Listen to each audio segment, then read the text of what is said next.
Welcome to When Mothers Lead, a podcast created by Motherful, a soulful grassroots collective of single mothers. I'm Heidi. And I'm Lisa.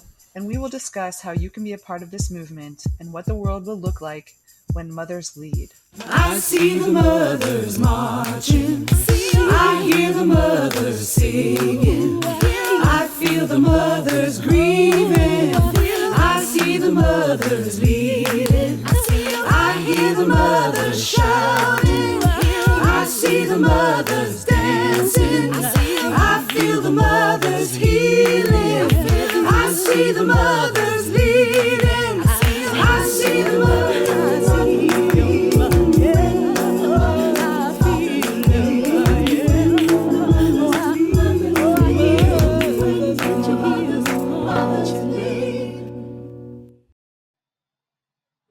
Welcome everyone to the When Mothers Lead Matriarchy Now podcast.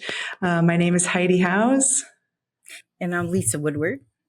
And we are so excited to bring to you today one of our true heroines, and a scholar and a foremother, an elder who has informed our work with her scholarship and her amazing legacy body of work. It's Heide Göttner-Abendroth, and we want to go ahead and share her biography. Heide Göttner-Abendroth is a philosopher and researcher on culture and society focused on matriarchal studies. She's a mother and a grandmother. She earned her PhD in philosophy of science at the University of Munich, where she lectured for 10 years between 1973 and 1983. She has published on philosophy of science and extensively on matriarchal society and culture, and through her lifelong research on matriarchal societies has become a founder of modern matriarchal studies. Her magnum opus is the book Matriarchal Societies, Studies on Indigenous Cultures Across the Globe, New York, 2013, and it defines scientifically the new field of knowledge and provides a world tour of examples of contemporary matriarchal cultures. She has been a visiting professor at the University of Montreal in Canada and the University of Innsbruck in Austria. She lectured extensively at home and abroad. In 1986, she founded the International Academy HAGIA for Matriarchal Studies in Germany, and since then has been its director. Amazing. She guided 3 world congresses on matriarchal studies, 2003 in Luxembourg, 2005 in Texas, United States, and 2011 in Switzerland. And in 2012, she received an award for her scholarship from the Association for the Study of Women in Mythology in San Francisco. She's also a 2-time nominee for the Nobel Peace Prize in 2005 by a Swiss initiative and 2007 by a Finnish initiative. And we are over the moon about having her here because Heide, her work has informed our organization, Motherful. And as we are boots on the ground organization working to implement matriarchal values into our organization, we've looked to her scholarship and her colleagues' scholarship to inform what we're doing. So we're so excited to have her here today. And thank you, Heide, for coming. Yes, thank you. Thank you, Heidi and Lisa. I'm much honored to be with you. I watched a little bit your website, and so I see it's amazing work you are doing, really. It's great work. Thank you. Thank you. Thank you so much. We love to highlight the motherhood of our guests. So we kind of want to start with that and ask you a little bit about your your children and your grandchildren, if you want to share. Light on your mothering. Of course, I'm mother and grandmother, mother of 3 children and grandmother of 5 children, but I see them very rarely. They are living in Germany like me, but the distance are 700 kilometers, and as I don't fly, I have to go by train, and this is a whole day trip. So I see them rarely at the moment. In earlier time, I saw them more often. I'm not the typical grandmother, always cherishing the grandchildren. I have to do so much with my work and my research. But I know them well and I love them. Yay. Beautiful. And when your motherhood journey started, how did you come to this work? I guess is the question. How did you come to this work in the beginning? Matriarchy, not on Yes. matriarchy. That this happened by chance, as we are not taught anywhere in our school and education system about matriarchy. So you can only find it by chance. When I was a young student of philosophy, I get so bored with all these systems of male philosophy and all these abstract things. I was a young mother at the same time, and I always thought, what has this to do with me as a woman and as a mother? Nothing, but it was my official study.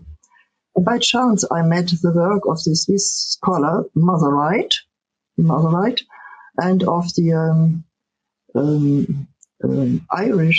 Irish scholar, Robert Graves, who in his mythology studies openly talked about an earlier epoch before patriarchy and openly called it matriarchy. And this was the inspiring moment I needed. And then I always continued with this topic. I had the chance at university to go to every library, sociology, anthropology, history of cultures. And beside my official study as philosopher, I made an unofficial study looking far and low where I could find snippets and other things about matriarchy. I found a lot. But of course, these people didn't call openly that it's matriarchy. They had a lot of different terms hiding it. But I was, my eyes were open and I recognized it. And so I was collecting whatever I could find from literature. And at a special situation in my life, when, after gaining my PhD, I continued teaching at the University Philosophy of Science, and I again was bored, even when I was teaching it. Now, I was always thinking how I could manage it to teach about matriarchy, what I have found in the literature. Mm-hmm. And at a special time of my life, I had to decide. Do I want to continue at university making a career among these male colleagues who were not very open to a female philosopher? Not at all. Mm-hmm. Or do I go on with matriarchal studies? And any time that when I was talking in front of students about this topic, they were excited, they were enthusiastic. And when the second wave feminism began, the rooms were full with people with women when I was talking about this topic.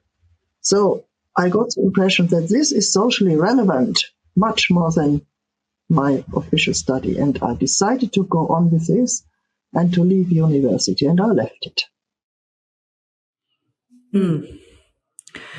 And was that the point at which you started, was it Academy HAGIA? Yes, I had to create my own frame, my own institution to be able to teach on matriarchy. And I did it. I could gain a big house, and in this house I established the Academy HAGIA and started to teach freely. And which was amazing. Always women came. The Academy HAGIA was founded in 1986. This is some years, it's 40 years. So always women came, and so the Academy could live on. And I think I was right that it is needed by women and mothers, what I was doing. Mm-hmm. And can you just share what defines a matriarchal society? Yes. It was difficult for me to find it out, but after many years doing these studies and even traveling to an indigenous society of this kind in China, I could focus all this result in a short definition. I will give you this short definition. But this is a result which I took out of many literature, of many talks with indigenous peoples of this kind, about talks with the Mozo in China, where I did field work. Yeah, what I find so interesting is that these societies are based on maternal values. And what are maternal values? We all know it. Caretaking, nurturing, need orientation, resolving conflicts by negotiation and without violence, and developing skills of peace building. These are the values which are shared in matriarchal society by everybody, by women who are mothers and who are not mothers, and by women and men alike. Everybody shares these values. And you see how different they are from patriarchal values, which glorify violence and which weapons and men's strength and war and all these crazy things. This is what makes a matriarchy. I try to give you short impression on the four levels of society: the social, the economic, the political, and the cultural. But these four levels make up a whole society and not only one part of it.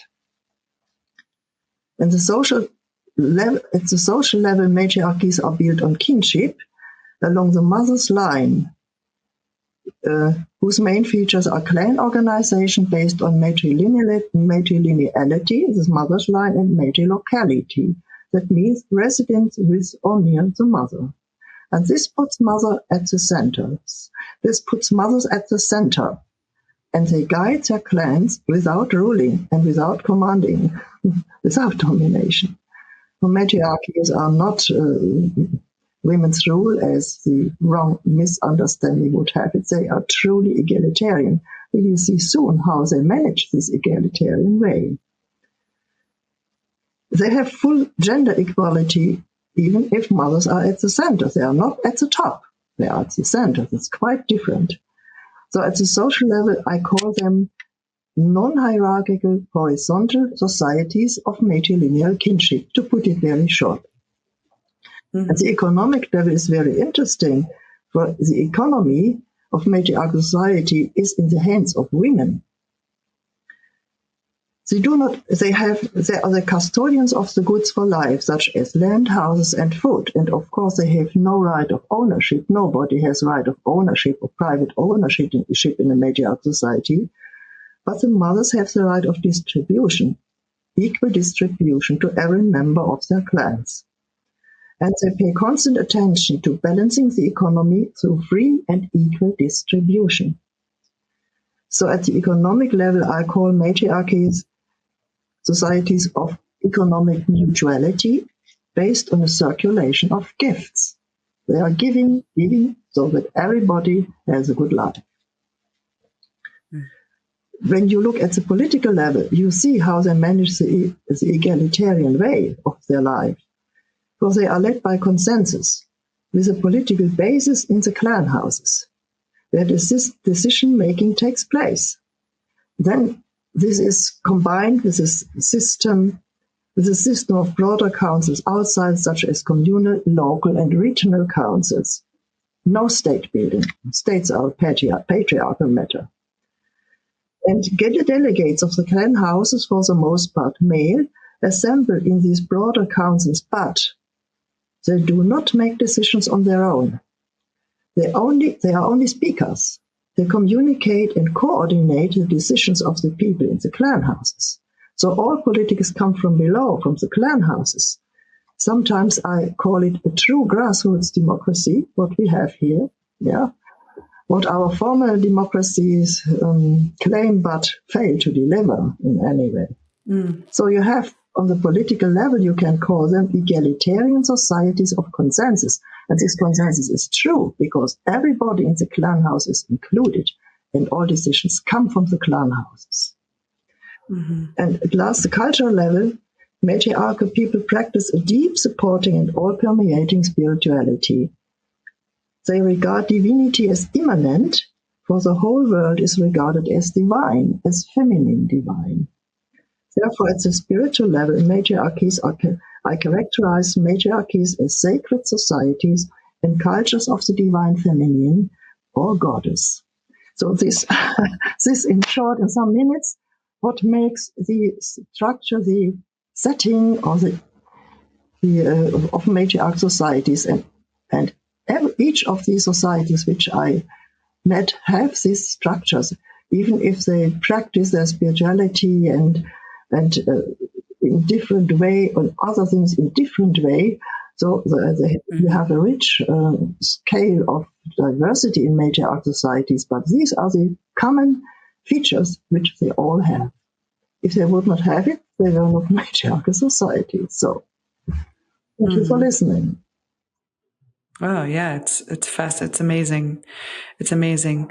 And we've actually taken some of this into our organization building. I think, as I've shared with you before, and it's been so generative, so helpful. It still feels like we have a long way to go. But you already went a long way, I suppose. True. Wow. We have come a long way. Yes. We're 5 years old now, our organization. And we're also 5 years old. Yeah. Okay. Great. And we're so blessed that Heide has agreed to, connect with us and encourage us and support us with our new endeavors. In fact, we had established a Matriarchs Council this year. It was our first year establishing the Matriarchs Council.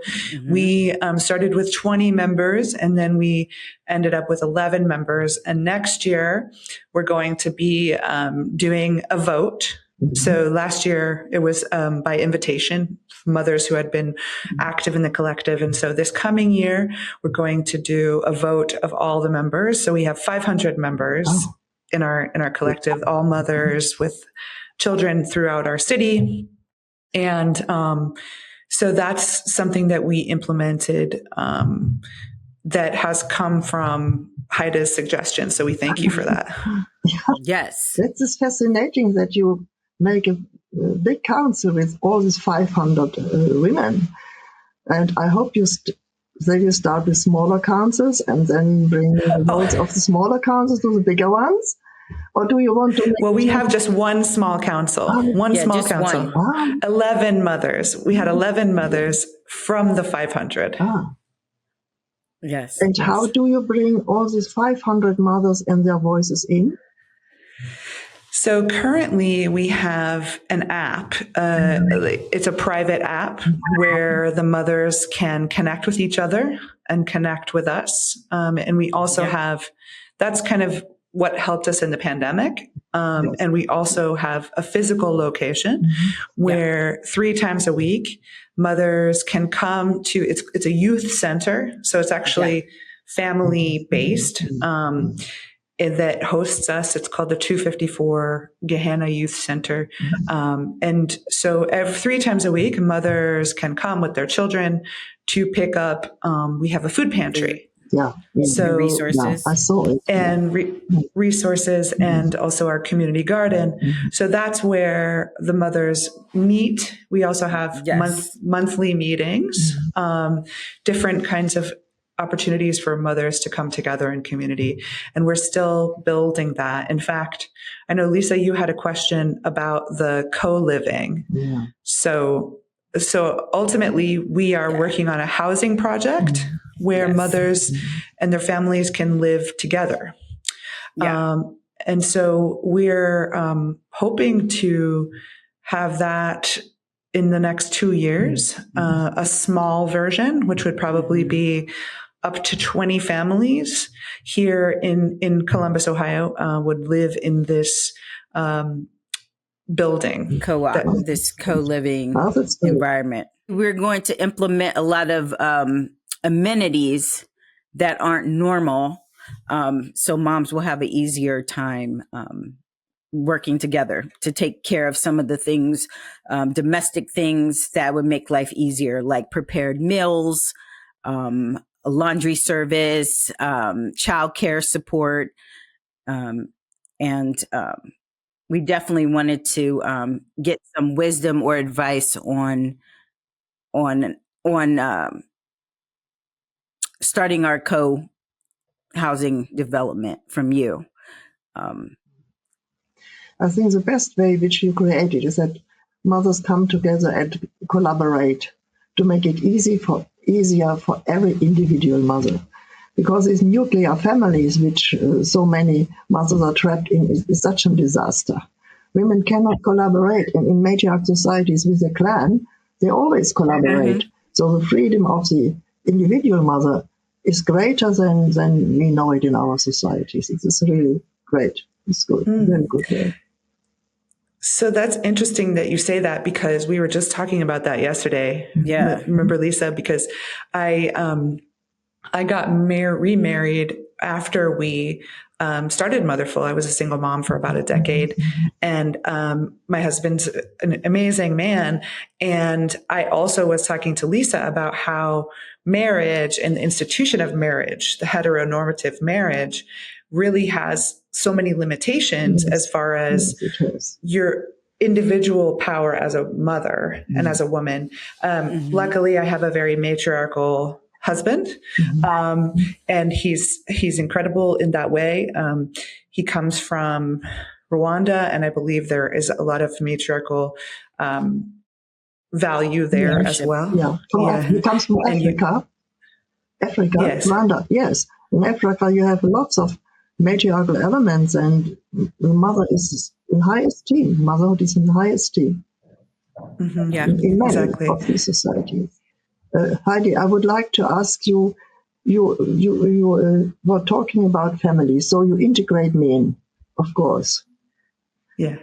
And I think the men you are integrating are following these maternal values. I think your organization is based on these maternal values, and if the men follow these values, they can really cooperate and are supporting members of your group. But if they don't, these values, what are you doing then? If they don't do this? What would we do with men who aren't integrating? Well, so for our co-living space, there won't be any men, because we work with single mothers. We only work with single mothers. Yes. Yeah. Safe environment, just moms and kids in our housing. Well, this is great, because single mothers are the most vulnerable group in our societies. And so it's good that you care for them, that they can come together and collaborate, which will give them more freedom, more space. That's really great in your housing project. Yeah. One of the things that I think is really interesting is how Motherful, our organization, has evolved. And we actually, I think I read your book, Societies of Peace. Yeah. I think it was two years ago. Yeah. So this was, we started our organization with really, with the value of gift giving. So we call that mutual aid. Yes. So it really was started with, we're just going to gather resources and give mothers what they need. Well, first, of course, we were asking single mothers, like, what is it that you need? Yeah, what do you need? And we knew what we needed. We knew what we needed, but we started gathering the mothers and asking them, like, what do you need? What do you want? And then we were doing dinners together to bring the moms together, because also in this individualistic society, moms living in this house over here and this house over here, and very difficult to get to each other, to be together. And to communicate. Yeah. So we continue to build community with the mothers, and we have challenges along the way, but we all automatically started with a gift economy. Our whole organization was a gift economy, because we just said, we're just going to give moms what they need. We're going to go and find the things they need and give it to them. We started an emergency fund. Yeah, so we could support moms with a bill or help with anything up to $300 every quarter. So we implemented that during COVID as well. Giving and caring for others is so natural for mothers, but nobody's caring for them. So you taught them to care for each other, and you cared for them. Do they continue on their own to collaborate and sharing and giving? Oh, yes. Yes. Yeah. We want to keep doing trainings and education to keep that going. And we just talked the other day how in 2024, we're going to dig deeper with our moms and have more events where they can share their feelings and just feel closer together. Connect. Yeah. Yeah. Connection. Yeah. And because we're a collective, mothers are volunteering as well. They're also giving to the org. So they have a voice. Oh, sorry, Heidi. You gave the initiative and you are also teaching them. So teaching them to help themselves and to collaborate themselves. That's really great. Yes. Mm-hmm. Yes. Yeah. For example, if a mom doesn't have transportation to the food pantry, another mom can pick up the box and take it to her. So these are the ways, or they make friendships within the collective. They rely on each other. They support each other. So it's been a beautiful thing to witness and to see also how the trauma that single mothers endure, how a little bit of healing has come to each mother along the way, just with our existence. Yeah. Right. Yeah. Yes. It's such a good idea for healing. Is not only to go to the therapist and have healing with talking. Sometimes I say to women who also ask me, start to act together with other women. That's the best way. That you and the other one will get healing. Then you don't need for anything a therapist. Yeah, right. Because when the moms start talking and sharing, they figure out that they have common things, so many common threads, and then they become closer. Yes, that's true. That's true. Also, if you live in poverty, healing is literally as simple as getting your needs met. Yes. Yes.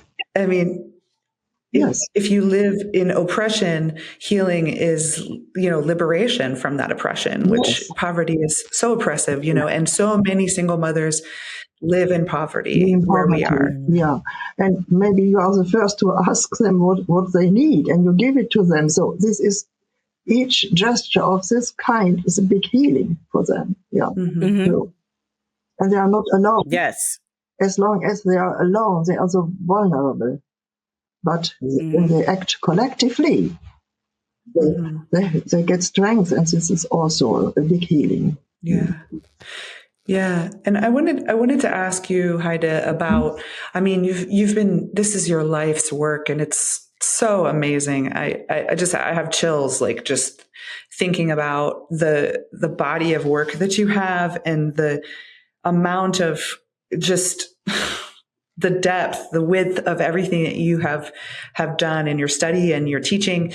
And I'm curious, I know you've seen this movement. I mean, would you call it a matriarchal movement across the world that we're seeing? I feel like there is a mother's movement happening. We feel like we are part of the mother's movement, and potentially the matriarchy rising, and we always say, uplift the matriarchy. Matriarchy now, matriarchy is truly what we believe what will, support our earth and support our societies in being healthy and being whole and healed. Yeah. And I'm curious, sustainable. Over the years of your work, and have you seen this grow? Has there been an ebb and a flow? Is it up and down? Yeah. Where are we at now going into 2024? You see, to meet you and to hear about your fantastic community work is a big step forward for me. When I started with the topic matriarchy, it was in the 80s of last century. I was all alone. Of course, maybe some people call some diffuse, some vague things matriarchy, but everybody was inimical to this word. Women's rule, no, we don't have it. But I had these studies, and I saw from the very beginning, these are egalitarian and very spiritual societies. And I started all alone in Germany, but I had these scholars and my libraries and so on. And then I founded the academy, and you see, the academy never collapsed because women came and wanted to spread it. Now I'm doing since 20 years study courses where women can get deeper these teachings and can spread it again. And when I started at the international level, it's not so long, it's now maybe 20 years ago, then I learned how fascinated women also were on the international level from everywhere. I did study courses with women from Europe, America, China, India, from Alaska, South Africa, everywhere. Because this longing for changing this crazy society we are in is everywhere. And the first who understand it, these are women. Are women, especially mothers, because most of the women are also mothers. But also women who are not mothers understand it. So it's growing and growing. And now I have so much to do. I grew older, and I thought I had a little more quiet time, but not at all. It's growing, and always more people are asking, and now younger men are coming in and want to know more about it. We have next year a teaching exclusively for men, what a matriarchal man is, has been, and is, and should be. This is important. Wow. This is important. It's not so that important. Politicians cannot only say, oh, it's a women's topic. No, it's not a women's topic. It's a topic for everybody, but it's great. It's carried on by women. And of course, now I have students and I have colleagues and I have assistants that I have not to do it all alone. But it's fascinating how it's spreading. And when I heard about you and your community and your work, I thought, oh, great. I didn't know about it. It exists also without that I know about it. Women are fed up with this patriarchy and this nuclear family, and they look for new ways. And the crisis of patriarchy becomes worse every day. So more and more people want to have a different model of life. And so it concerns not only mothers, but it concerns everybody. We need a new paradigm of life. This is matriarchy, nothing else. So sometimes I'm very bold and say, we will have a matriarchy future, or we will have no future. Amen. Amen. That's a mic drop right there. Yeah. We're going to get that on a sticker. Yes. Just put it on a sticker. Yes. And we also... Some of my students now make a big festival with the topic Matriarchy for Future. It's still shorter. And they put it on a sticker. Yes. Matriarchy for Future. Of course. What else? Yeah. And you are in the midst of this with all what you are doing. It's great work. Yeah.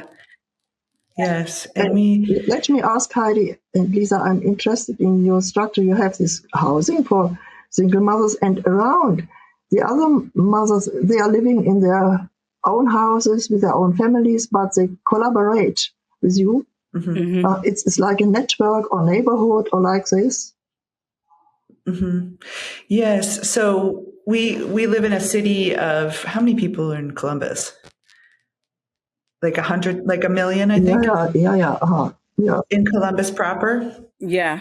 I might be wrong, but I think just in the city of Columbus and the surrounding areas, are included. Yeah. But so we have a map, a Google map of all of our members are mapped so they can see where each person is. Good. And we're working on sharing the map with the moms so that they can connect with their neighborhood mothers. And eventually, because probably within the city, it's, you have to drive.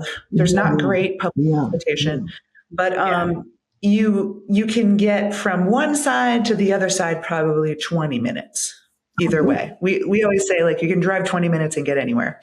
So most mothers live in their own home, or their own apartment. And then we're trying to connect them. And so this housing project will be an experiment because we're probably going to have a true, in many ways, some of it will probably be like apartments, but some of it will probably be co-housing. So they share the common spaces and then have their own rooms with their children, So that is going to be also a futuristic endeavor, It'll be change. It'll be for certain mothers who are willing to make that.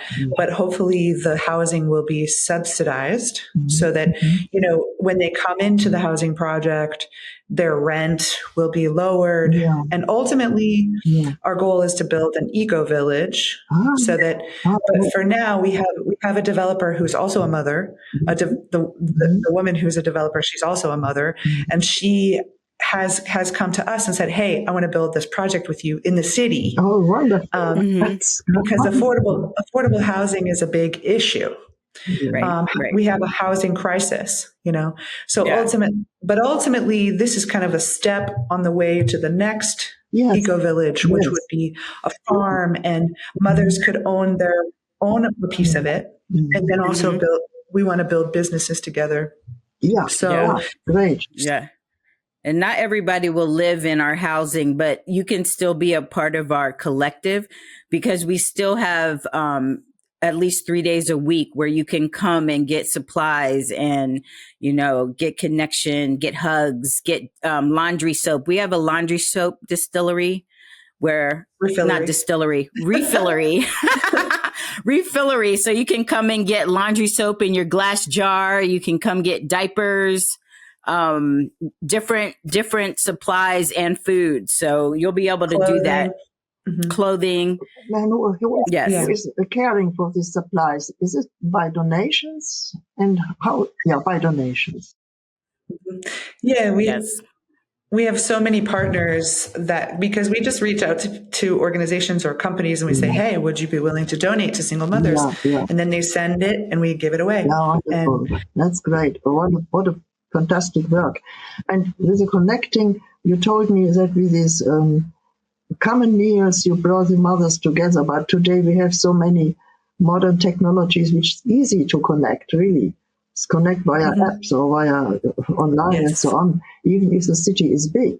And we can use this all. Wonderful. Yes, we do. We do Zoom calls.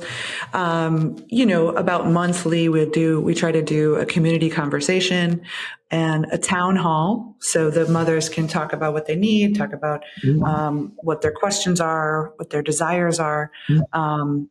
We recently did a wellness retreat with the Matriarchs Council. So that was beautiful. We went to a cabin and we shared, time together, and each mother had a massage. Many of the moms had never had a massage before. We're all about self-care, getting the moms recharged. Yes. Restoration. Heidi and Lisa, what do you mean with the Matriarchs Council? How do you make this decision-taking process?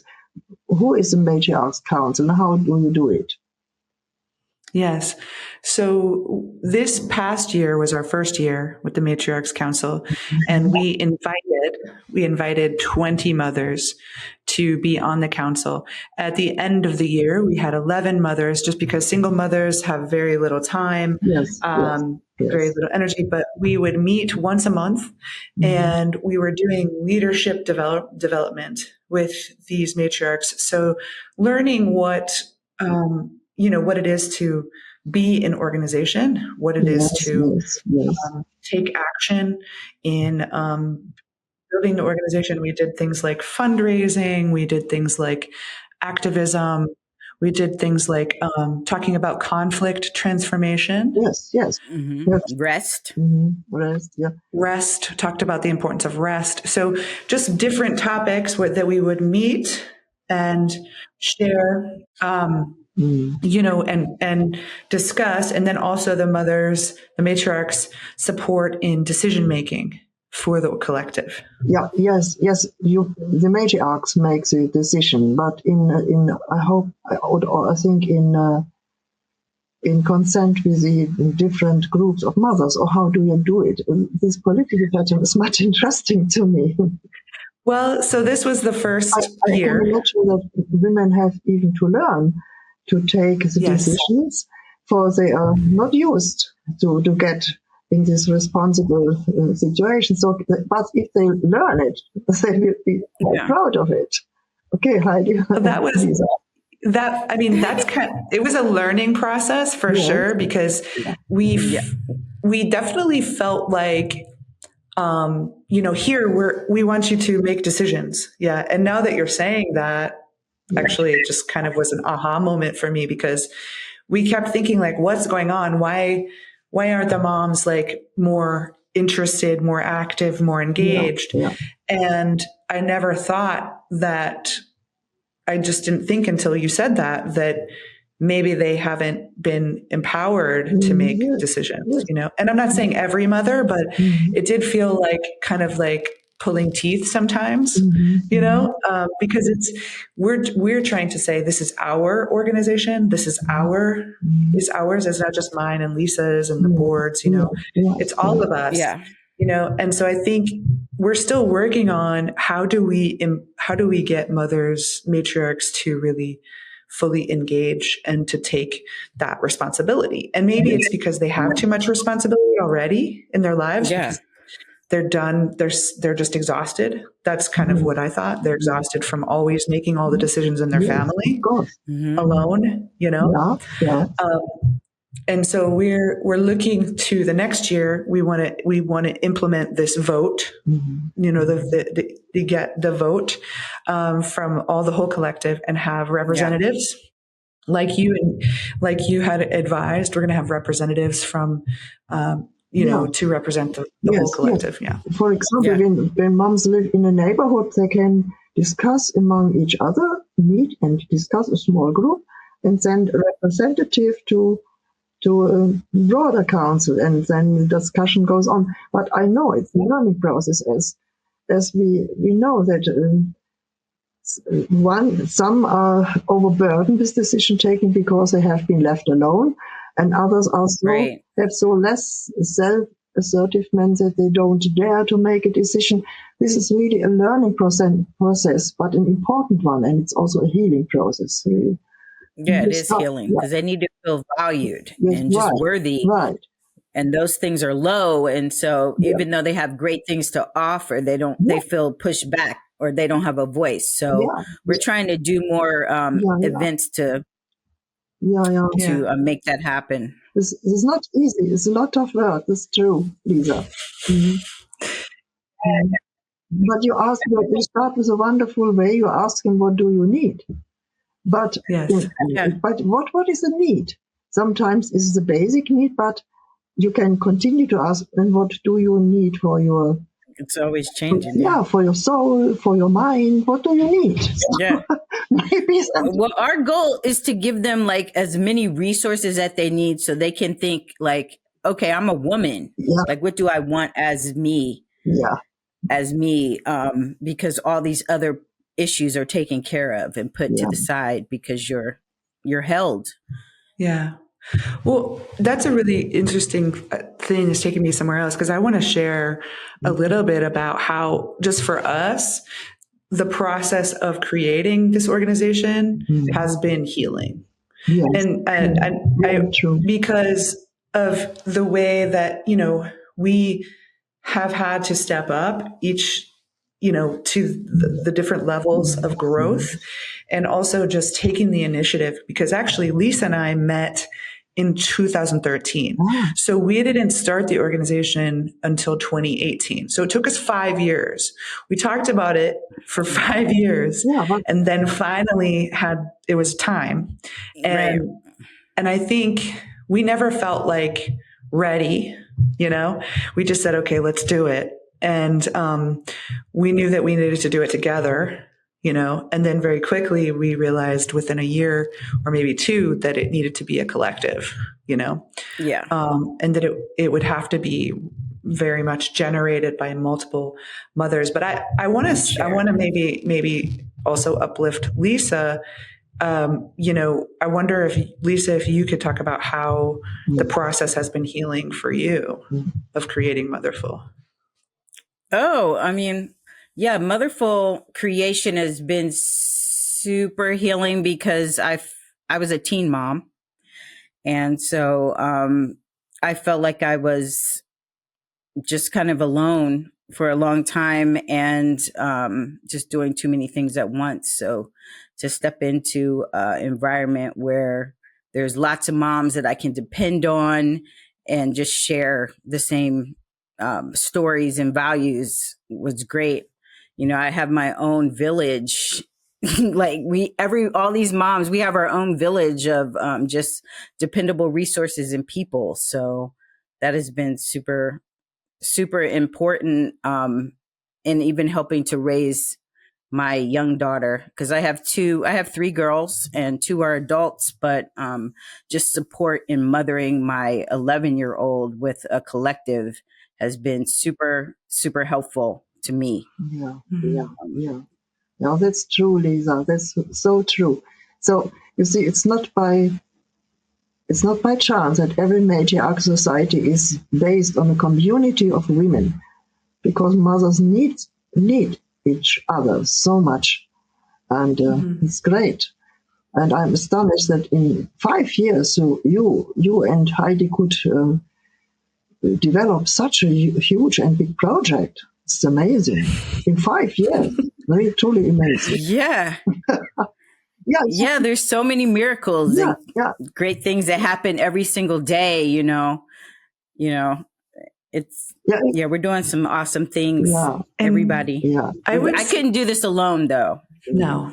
We're like perfect partners. It's needed. So the mothers came in because it's needed. They are so in need, and you had the right answer to them, so they were coming.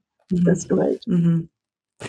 One thing that we noticed before beginning, and one of the reasons we started Motherful, is because as single mothers, even our families, even our friends who didn't experience single motherhood could not fully empathize with the struggle. And I found as a single mom that the only people who truly could understand how difficult and, dare I say, traumatic single mothering is, were other single mothers. And it didn't matter like how much I expressed to people who were like maybe married mothers or just, my siblings or my family members. It felt like people didn't get it, and the only people that truly get it are those single mothers, and then, so that was extremely healing to be just with other single mothers that you didn't have to explain, you didn't have to, show receipts for why, you were depressed or anxious or, traumatized.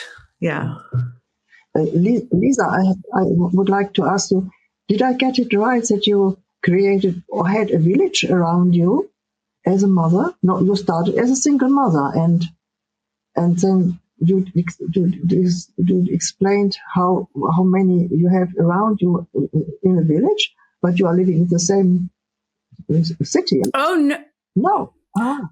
No, I mean, no, I live with my daughter, but just the community of motherful moms around. Yeah, yes. Around Columbus. Also, some of the moms live really close to me.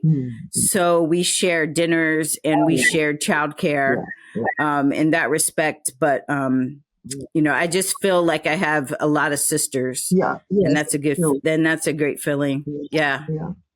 What's so fascinating that you create this in the midst of a big city. Sometimes people or women think we want to create an eco-village for women, but it must be a rural one. Of course, they exist. Some of these exist, and they are very interesting. Yes. But you have the clue how to create this also in the midst of a city, which is very interesting. For many women, many single mothers live in cities and are completely left alone there. Yeah. Right. Yeah. And we want to do that in other cities. We want Motherful to franchise and be, around the world. Good. Motherful communities. You are spreading your model. Yes. You're spreading this model. Okay. Yeah. Huge work to keep this all together. Mm-hmm. Do you travel to the United States anytime soon? I have stopped to do intercontinental flights. I did it decades ago very often, but now I have stopped. It's too hard demanding for me. I'm over 80 now. It's too hard demanding. Yes. So we're going to come visit you. We're going to come visit you. Yeah. Yeah, please. But I don't live in a community. I live in the academy.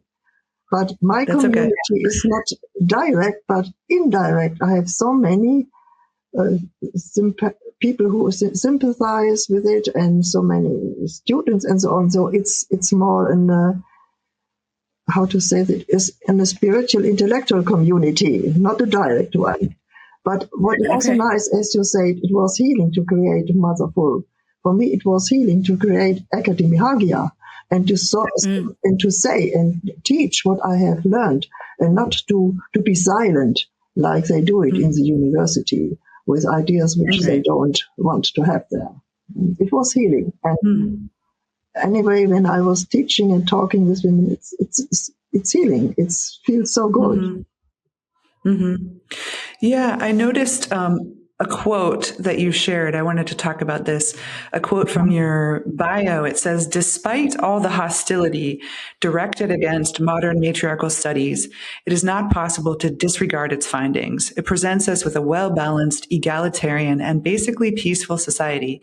It can exist without life-destroying inventions like wars of conquest and the rule of dominance. This is why I am convinced that matriarchy is needed in the struggle for a humane world.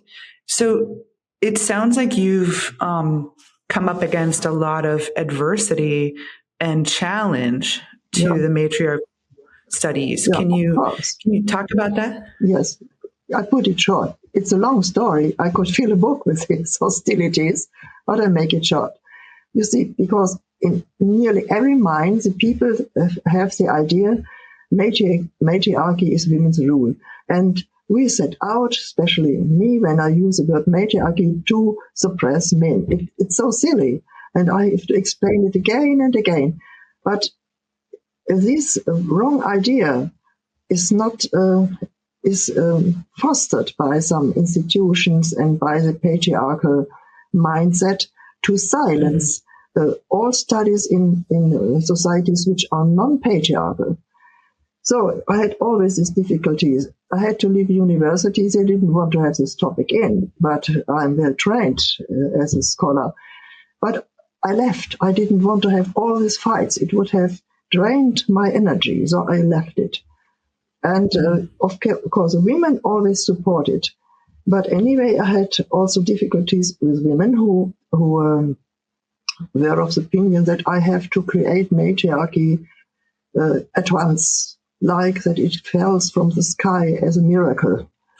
I cannot do this. I'm living in patriarchy. I'm teaching. And I had a lot of hostilities of women because I understand it now. It's because of their own weaknesses or patriarchal internalizations and their envy. But I could let it go. It was hurtful some time, but I can let it go. It's over now. But I had a very severe defamation campaign against me and my work, which lasted 25 years. In the end, I could not go on. I tried to ignore it because it was stupid. But they tried to destroy the academy and my work. And in the long end, after 25 years, I had to go to the court. Mm-hmm.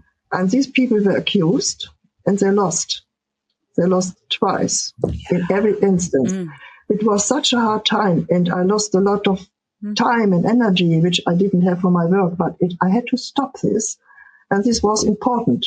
For many women and people who knew me wanted to know what they were confused sometimes. What is it about this Heide Göttner-Abendroth? Is she a guru? Is she seducing people? And all this horror. I was called a sect with all the negative characteristics a sect can have, the most negative ones. And this I had to stop. A cult. This was important for my friends, for my students, and for people who trust in matriarchy, and it was a big success.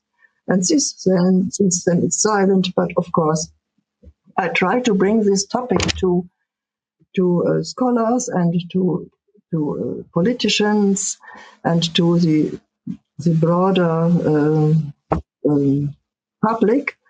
But then I'm always stopped when I try to do this. Stopped by the media, by the male-dominated media. Of course, I can smile about.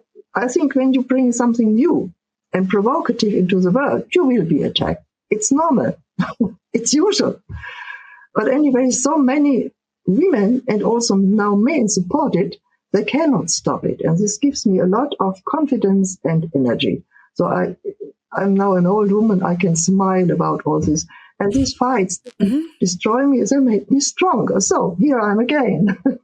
Yes. Yay! I think Heidi and Lisa, you have also had attacks and problems because simply to call yourself proudly a mother and caring for mother, you are have to be against patriarchy. We have always to hide motherhood. We have to do all the work, but never to say we are proud mothers. I think you have similar attacks and informations have had this. Yeah. Yes, today definitely. We are trained not to use the word mother. We have to say parents. So crazy. Right. But we are mothers and not parents. Not parent one, parent two. We are mothers and proud. And we are women and proud of it. And this is, again, for many people in our society, provocative. Yeah, and we're so grateful to you and your hard work and your perseverance over decades. You know, bringing forth this wisdom and speaking for the matriarchy time and time again. You know, and providing this whole canon of matriarchal studies that we can benefit from and can informs the theory that informs our practice. Yeah, you know, our work. Thank you so much. Yes, I'm happy about this. You take it up and that you put it, that you are putting it into practice. It's really great. Yes. Yes. I just have a couple more questions. I don't know if you have any, Lisa, but I wanted to ask about, you know, because our podcast is called When Mothers Lead. And one of the big things that we want to do is to truly empower mothers, specifically the single mothers that we work with, you know, empower them to know that they are already leaders. They're intrinsically leaders and that they're powerful. And do you have any advice for how we can support these single mothers in stepping into their leadership? And also we hope to encourage single moms to run for office, you know, and to take office. I'm considering running for office at some point myself, you know, and I'm learning about that. But I'm curious, what do you think makes a difference in supporting mothers in leading? Heidi, let me ask, leading where? In your community or leading in an office and an established institution? What do you mean? That's a good question. I think leading anywhere, just leading, being a leader. I think the first point, which I experienced it myself and said it to women, at first, women are leading children.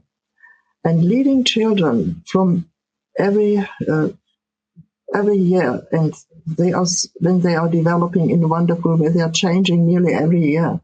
It needs a lot of skills of leadership. And women have these skills. They are not acknowledged. We call it sometimes silent skills. So women have a lot of skills how to care for others, to listen to their needs, and to guide them, not only let them go or to dominate them. They have such a lot of skills. And these skills are needed also in the public sphere. So I think mothers are much more potent to lead other people in the same way, listen to their needs, but softly guiding them. And this is a way women do it, mothers do it in matriarchal societies. They listen to everybody who is there, and then from their, they give advice and they are leading them, but they don't not lead how to say this? They lead by listening to everybody and integrating the people. And I think if you are a mother with 1, 2, or 3 children, you know how to integrate this. And women very often think that it's not a capacity, but it's a great capacity. It's much greater and more refined than giving commands and suppress people. That is easy.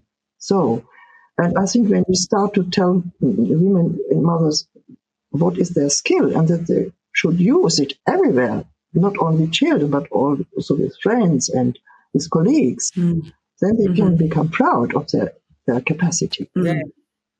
I think you do it already in this way. You do it, I'm sure. Walking them how to do it. Just highlighting it. They don't see it. Yeah, they're doing it already. That's true, Lisa.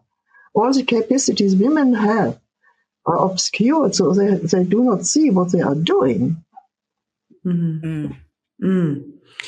Yeah, bring it to light. We need to acknowledge those skills that mothers already use or already having and using. And I see how you are doing. You are women who created a great community, a great work. You are leading, but I think you are not leading by command. You are leading by helping, by listening to needs, to integrate. This is a way matriarchal women are leading, and you are matriarchal women, and every woman who has children can do this, learn this. It's great that you are helping other women to learn, to know about themselves, and to become proud, and to learn how to lead and to be self-assertive. It's wonderful. In matriarch societies, these are also the elders, the matriarchs, as you call it, who help the younger women and also the younger men how to combine and integrate the whole society. So everybody can do it, and you are on the way in the best sense. Thank you. Oh, it feels so good to be seen by you and to connect with you about this, because I think in a lot of ways, I don't know if I can only speak for myself, but in a lot of ways, I still feel like we are ahead of our time. Yes, you are. You are. And it's like when, and so to be seen so thoroughly by you just feels just amazing, because I feel like, okay, she gets it. Like she really gets it, And I'm so happy that you are spreading your model. You should spread it everywhere. It's so important. But of course, one part is women want to learn from me. I'm teaching. But many also, especially the younger generations, want to do how to implement this, how to make it real. And I think you have much more experience with this than I do. And so it's so important that your model is spread. I can give the background that matriarchy is the future. And then women like you implemented it, and others can learn from your practice a lot. Yeah. Yeah. And it's a work in progress, right? Because I think we are also having to extract patriarchy. Extract the patriarchal ways, and every time it comes up, it's like whoa, okay. We have to keep going and perfecting or improving upon these systems that we come from. Yes. We have been indoctrinated in these systems and have so many patriarchal things within us. But by your work, you and the women with you can get rid of it. Yeah. We've created a lot of freedom inside of our organization for ourselves as well. Centering just in the work that we do on the daily basis, centering our mothering is something that we do. So, our children and our children's needs always come first, and we don't question that. Our needs as mothers, for example, always come first. So that's different from any other job or work that we've had before where we have to make a living, is just saying, okay, you have to pick up the kids at 3. You have to, take her to a doctor's appointment. You have to, childcare fell through. It's okay. We work from home. We work around it, whereas, other other organizations or businesses would not support that, you know? Yeah. So we're working on freeing ourselves at the same time. Yes. It's so beautiful, because we will not be free persons by going on with our extreme individualism. In the end, we are lonely. But we women, and everybody, I think, is free by belonging to a group, to a community, which is cherishing you, and you are cherishing them. This is so beautiful. I learned it from an African woman. She said, "I am because I belong." And this is so very true. And matriarchal women know this, because they cling together in their clans. The single person, the individual person, has much more freedom than when she has to do it all on her own. I had a saying from matriarchal women who learned about our nuclear family and all this. They said, oh, the woman has to do it all: child caring, husband caring, household, and even sometimes earning money. They clearly said this is slavery. Mm-hmm. Yeah, they were very clear about this kind of living. Yeah. Many of them are living today in nuclear families, and they are exploited in many different ways, especially mothers. And this is slavery. It's a clear word. It's a clear word from this matriarchal woman. They don't want to have this. Yes, it absolutely is. Yeah. Wow. Yeah, Heidi and Lisa, you have still more questions. I have time. Just one. Just one. We have our last question. One more question. This is a question. Take the time. It's okay for me. So we're going to have you on again. I'm a little bit worried about your first setting of questions, because I thought it's truly. It was so nice that you would not mind if my baby would show up, but I'm long ago. It's long ago. That's just a general, sorry. It's general questions for everybody. General paper. I saw the general paper which you are sending around. Sorry. Yes. So I find it our last question of every guest, and I mean, I'm sure this is something you think about all the time and you've written about it, but we know that imagining the future, there's so much power in that. And so we just want we ask every guest, what does the world look like? What will the world look like when the mothers lead?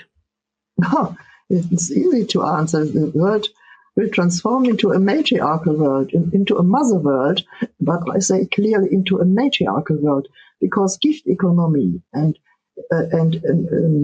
consensus politics all belongs together, and also the notion that the whole world is motherly and is holy to us. This all belongs together.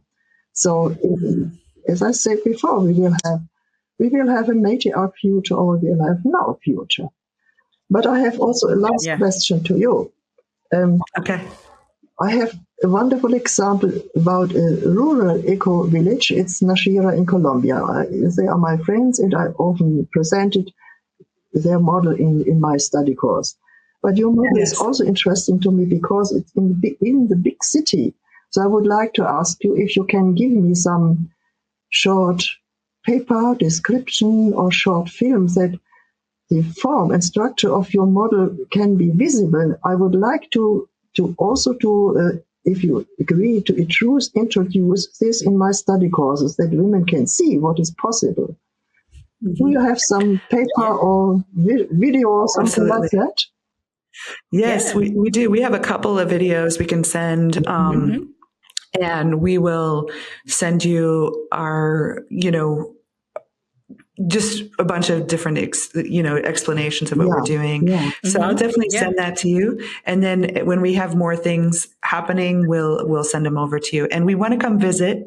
We want to take your courses. We want to come. 2025 is when you're doing the English again, correct? We do it online. Yeah. Online. And we also want to come visit. We want to come there. To Germany. Yeah. Yeah, of course. Nice to meet you. But I do my international courses, of course, online. And I will start Okay, we'll do that. 2025 with a new one. You're very welcome to me. If you have the time, you do such a lot of work, but please, you're welcome to me. No, we're definitely going to do it. Wonderful. And we thank you so much for your time, for your leadership, for your guidance, for your power, your voice, yes, and your wisdom, and your lifelong legacy that you've left us, that you're still giving us, and we just are so grateful to you. We're absolutely blown away that you joined us for our podcast, and you were our first guest we wanted. Since we started this. Thank you, Lisa. Yeah. So we have you. Lisa, you're at the top of the list. Some closing word. As an older woman, I'm now an elder. I'm so happy to see the fruit of all my work. You are also relying on my work and you're putting it into practice. You're implementing it in our time. So I'm very happy that you younger generation are doing it. Otherwise, sometimes I was depressed thinking, oh, how does it go on? When I see you, I feel so encouraged that it's going on by you. And don't forget to give me a paper or whatever you do. I need your structure in what you are doing. And I'm so glad that now the wisdom is handled to a younger generation who has the courage to implement it. And these are you. Great. Wonderful. Thank you so much, Heide. Thank you. We appreciate you. I see the mothers marching. I hear the mothers singing. I feel the mothers grieving. I see the mothers leading. I hear the mothers shouting. I see the mothers